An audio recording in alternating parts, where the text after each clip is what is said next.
有公民团体发起大罢免，要罢免国民党的立委。昨在因是去中选会，到罢免选区立委的提议连书全台加起来已经收到超过10万份。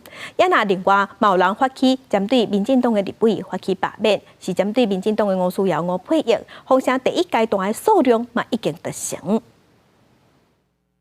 反共救台湾！反共救台湾！立法院调查冲突，和全台湾这么带动大罢免的风潮，无分哪流拢被点名，以罢免哪样立委为主的公民团体，催生到中选会顶到第一阶段连署锁定国民党团总长卜坤基、书记长吴宏维，再加上李彦秀、叶元之、吴福庭、吕玉玲等18位哪样立委，另外国家新北市长郭宏安总共19案。好，到这边，谢谢。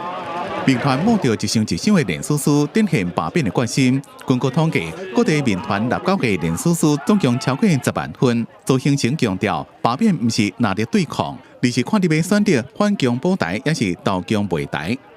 有人说罢免是仇恨动员，对不起，我们对病毒没有仇恨，但病毒想侵害我们，我们就必须清除病毒。这个病毒来了，病毒来了。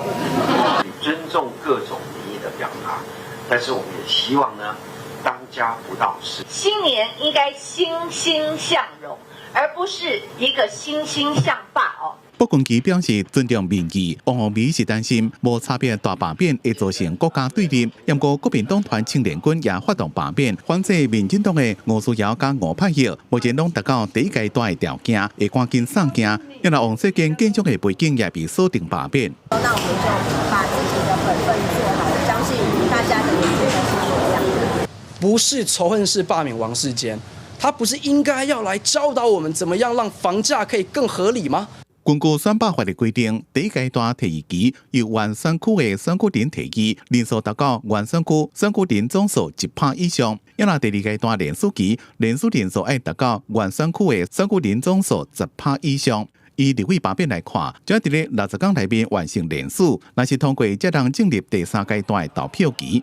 因为这边的罢免案是不是适用加减的选罢法？中选会表示，在新法修正公布实施进程所提出的罢免案，依然适用修正进程的规定。若是符合，将会转交予各地方选委会依法处理，没有差别待遇。